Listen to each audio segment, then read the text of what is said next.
ಟ್ರಸ್ಟ್ನಿಂದ ಉಚ್ಚಾಟನೆಯ ನಿರ್ಧಾರ ಕೈಗೊಂಡ ನಂತರ ಸ್ವಾಮೀಜಿಗಳು ಪೀಠದ ಹತ್ರ ಬಂದರು. ಪೊಲೀಸರು ಅವರನ್ನು ಒಳಗೆ ಬಿಡಲಿಲ್ಲ.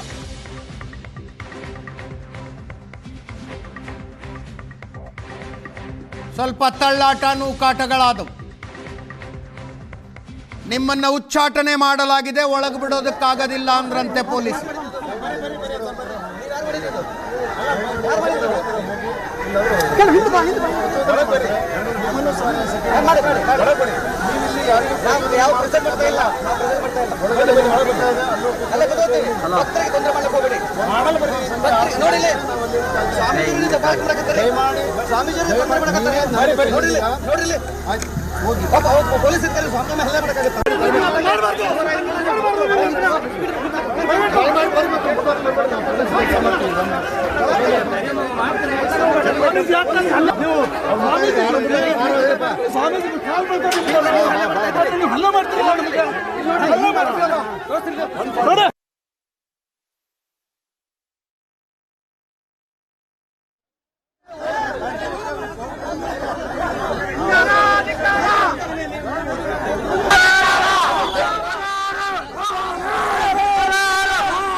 ಮಠದ ಆಸ್ತಿ ಪಾಸ್ತಿಗಳಿದಾವಲ್ಲ, ಅನೇಕ ಆಸ್ತಿ ಪಾಸ್ತಿಗಳು ಅವ್ರು ತಮ್ಮ ಸ್ವಂತ ಹೆಸರು ಮಾಡ್ಕೊಂಡಿದ್ದಾರೆ.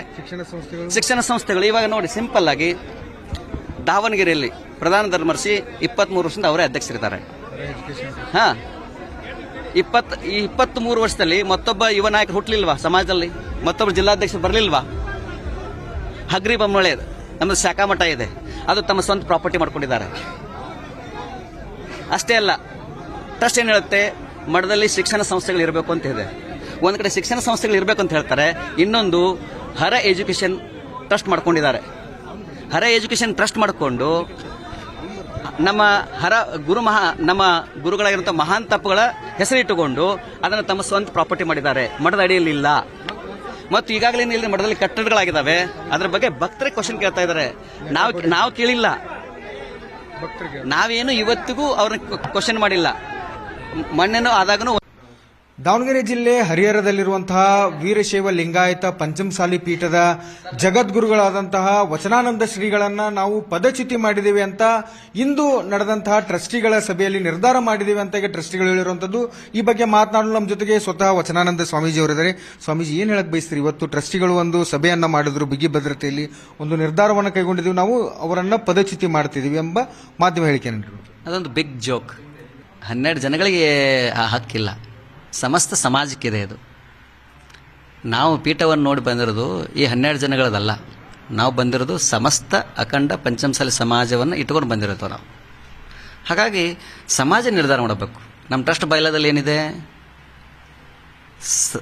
ಪಂಚಮಸಾಲಿ ಸಮಾಜದ ಶಿಷ್ಯರು, ವೀರಶೈವ ಲಿಂಗಾಯತ ಪಂಚಮಸಾಲಿ ಶಿಷ್ಯರು, ಸಂಘ ಮತ್ತು ಪಂಚಮಸಾಲಿ ಭಕ್ತರು ಪೀಠ ಹಾಗೂ ಸಮಾಜದ ಒಳಿತಾಗೋ ದೃಷ್ಟಿ ಇಟ್ಟುಕೊಂಡು ಅದರೊಳಗೆ ಪ್ರವೇಶ ಮಾಡಿ ಸೂಕ್ತ ನಿರ್ಧಾರ ತೆಗೆದುಕೊಳ್ಬೇಕಂತ ಹೇಳಿದೆ. ಇವತ್ತು ಯಾವುದೇ ಒಬ್ಬ ಟ್ರಸ್ಟಿ ಪೀಠಾಧ್ಯಕ್ಷರಿಗೆ ಒಂದು ನೋಟಿಸ್ ಕೊಡಬೇಕಾದ್ರೆ ನಮ್ಮ ಡೇಟ್ ಕೇಳಬೇಕು. ನಮ್ಮ ನೇಟಕ್ಕಿಲ್ಲ, ನಮ್ಮ ಹೆಸರು ಹಾಕೊಂಡಿದ್ದಾರೆ, ದಿವ್ಯ ಸಾನ್ನಿಧ್ಯ ಅಂತ ಕೇಳ ಟ್ರಸ್ಟ್ ಅದ. ಇದು ನೋಡ್ರಿ ನೀವು ನೋಟಿಸ್. ಹಾಂ, ನಮಗೆ ಗೊತ್ತಿಲ್ಲ ಅದು, ಮತ್ತು ನಮಗೆ ಬಂದು ನೋಟಿಸ್ ಕೊಡಬೇಕು, ನಮ್ಗೆ ಹೇಳೇ ಇಲ್ಲ. ಸೊ ಹಾಗಾಗಿ ನಮ್ಗೆ ಹೇಳಲ್ದೇ ತರಾತುರಲ್ಲಿ ಬಂದು ಅವ್ರು ಬಂದು ಭಕ್ತರ ನಡುವೆ ಸಾವಿರಾರು ಭಕ್ತರ ಮಧ್ಯೆ ಲೆಕ್ಕ ಕೊಡಬೇಕು. ಈಗ ನಡೀತಾ ಇರೋದು ಲೆಕ್ಕ ಕೊಡಿ ಚಳವಳಿ, ಅದನ್ನು ಡೈವರ್ಟ್ ಮಾಡಬೇಕು ಅಂಥೇಳಿ ಪೀಠಾಧ್ಯಕ್ಷ ಎಲ್ಲ ಸೆಂಟ್ರ್ ಅಲ್ವಾ, ಅವ್ರನ್ನೇ ಇದು ಮಾಡಿಬಿಟ್ರೆ ಲೆಕ್ಕ ಕೇಳೋರು ಯಾರು ಇರ್ತಾರೆ ಇಲ್ಲಿ ಅಂತ. ಆದರೆ ಭಕ್ತರು ಬೆವರು ಸುರಿಸಿ ಕಷ್ಟಪಟ್ಟು ಉತ್ತಿ ಬಿತ್ತಿ ಬೆಳೆದು ಹಣವನ್ನು ಕೊಟ್ಟಿದ್ದಾರೆ, ಅವ್ರು ಲೆಕ್ಕ ಕೊಡಬೇಕಲ್ವ. ಯಾಕೆಂದರೆ ಮಠ ಪಾರದರ್ಶಕವಾಗಿರಬೇಕು, ಪ್ರತಿಯೊಬ್ಬ ಭಕ್ತನ ಕನಸಾಗಿರುತ್ತೆ.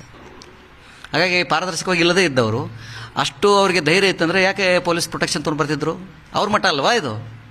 ಬಂದು ಕೂತ್ಕೊಂಡು ಆರಾಮಾಗಿ ಕೂತ್ಕೊಂಡು 2 ಬಾರಿ ಅವರೇನೆ 2 ಬಾರಿ ಮೀಟಿಂಗ್ ಆದಾಗ ಅವರೇನೆ ಜನಗಳನ್ನ ಕರೆಸಿಕೊಂಡು ನಮ್ಮ ಮಠದ ಸಿಬ್ಬಂದಿಯ ಮೇಲೆ, ಅಡ್ಮಿನಿಸ್ಟ್ರೇಟರ್ ಮೇಲೆ, ನಮ್ಮ ದಾಸೋಹ ಕಮಿಟಿ ಅಧ್ಯಕ್ಷರ ಮೇಲೆ ಹಲ್ಲೆಯನ್ನು ಮಾಡಿದ್ದಾರೆ.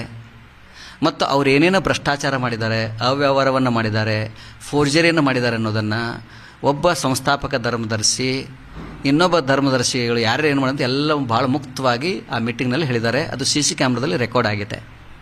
ಆ ರೆಕಾರ್ಡ್ ಆದಂಥ ಸಂದರ್ಭದಲ್ಲಿ ಆ CC ಕ್ಯಾಮ್ರಾನ ಕತ್ಕೊಂಡು ಹೋಗ್ಬಿಟ್ರೆ ಅವರು, ಆ DVR ಅಂದರೆ ಅವ್ರು ಸುದ್ದಿದ್ರೆ ಇದನ್ನು ಕತ್ಕೋತಿದ್ರ? ಯಾರು ಅವತ್ತು ಕತ್ಕೊಂಡು ಹೋಗಿದ್ದಾರೆ, ಯಾರ ಮೇಲೆ ಕೇಸ್ ಆಗಿ ಮಾಡಿದ್ದಾರೆ ನಮ್ಮ ಅಡ್ಮಿನಿಸ್ಟ್ರೇಟ್ರು, ಅವರೇ ಇವತ್ತು ಬಂದಿದ್ದಾರೆ. Actually they should not enter the mutt. ಅಲ್ಲ, ಯಾಕೆ ನಿಮ್ಮನ್ನ ಪದಚ್ಯುತಿ ಮಾಡುವಂತಹ ನಿರ್ಧಾರ ಕೈಗೊಳ್ಳುವ ಮಟ್ಟಿಗೆ ಯಾಕೆ ಈ ಟ್ರಸ್ಟ್ಗಳು ನಿರ್ಧಾರ ಮಾಡಿದ್ರು ಅಂತ ನಿಮಗನ್ಸುತ್ತೆ? ಅವ್ರು ಬುಡಕ್ಕೆ ಬಂದಿದೆ. ಈಗ ಪ್ರತಿ 5 ವರ್ಷಕ್ಕೊಂದ್ಸಲ 1/4 ಡಿಸಾಲ್ವ್ ಆಗ್ಬೇಕಂತಿದೆ. ಅಲ್ಲಿ ಹೊಸ ಟ್ರಸ್ಟ್ಗಳು ಬರಬೇಕಂತಿದೆ. ಅವು ಯಾವ 2008ರಿಂದ ಇಲ್ಲಿವರೆಗೂ ಅವು ಯಾವ ರೂಲ್ಸನ್ನು ಫಾಲೋ ಮಾಡಿಲ್ಲ. ಅವರು ಮಾಡಬೇಕಲ್ವಾ?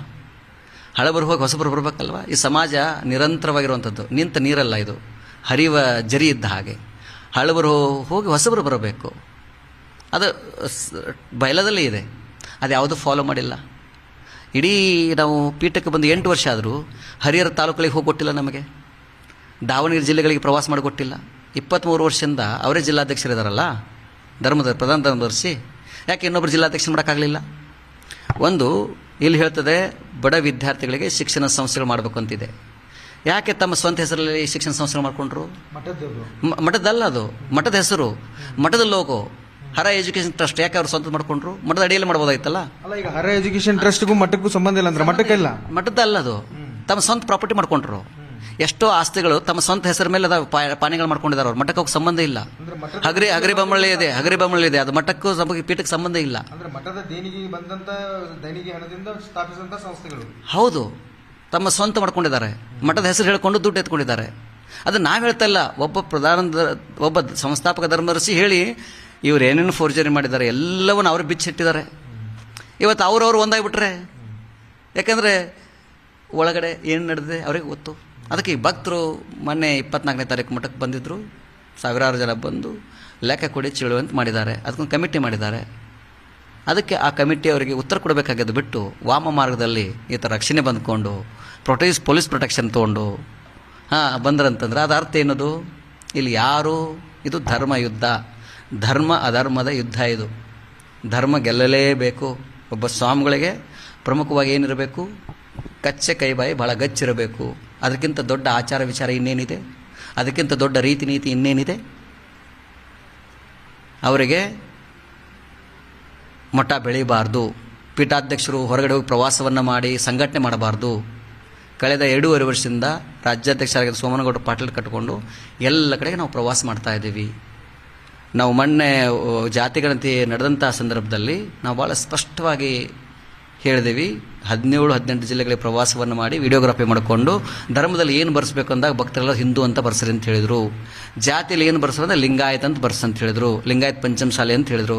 ಕೆಲವು ಟ್ರಸ್ಟಿಗಳಿಗೆ ಅವರು ಆ್ಯಂಟಿ ಹಿಂದೂಗಳಿದ್ದಾರೆ, ಅವ್ರು ಹಿಂದೂ ಅಂತ ಬರ್ಸಬಾರ್ದಂತಿದೆ. ಇನ್ನು ಕೆಲವರು ಆ್ಯಂಟಿ ಲಿಂಗಾಯತ ಅನ್ನೋದು ಬರ್ಸಬಾರ್ದಂತಿದ್ದಾರೆ.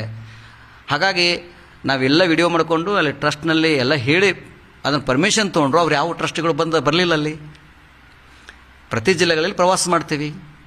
ಪ್ರವಾಸ ಮಾಡಿದಾಗ ಭಕ್ತರ ಪ್ರಶ್ನೆಗಳು ಕೇಳಬೇಕು, ಲೆಕ್ಕ ಕೊಡಬೇಕಾದ್ರೆ ಇವರು, ನಾವಲ್ಲ. ಯಾಕಂದ್ರೆ ನಾನು ಯಾವುದೇ ಚೆಕ್ ಸೈನ್ ಇಲ್ಲ, ದುಡ್ಡು ತೋಳಲ್ಲ ನಾವು. ಯಾರ ಭಕ್ತರು ಕಾಣಿಕೆ ಕೊಟ್ಟರೆ ಪಾದಕಾಣಿಕೆ ಕೊಟ್ಟರು ಅಲ್ಲೇ ಕೊಟ್ಟು ಬಂದಿರ್ತೀವಿ ನಾವು.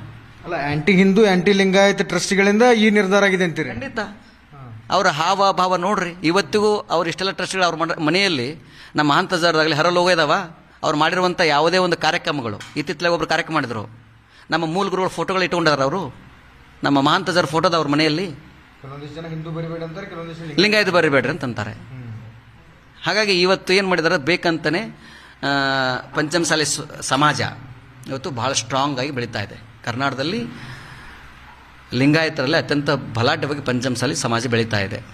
ಹಿಂದೆ ಹೀಗಾಗೇ ಆ ಸಿದ್ಧಲಿಂಗ ಸ್ವಾಮಿಗಳು ಹೀಗೆ ಮಾಡಿದರು. ಇವತ್ತು ಜಯ ಮೃತ್ಯುಂಜಯ ಸ್ವಾಮಿಗಳು ಅವ್ರನ್ನ ಹಿಂಗೆ ಷಡ್ಯಂತ್ರವನ್ನು ಮಾಡಿ ಅವರಿಗೆ ಆರೋಪ ಮಾಡುವ.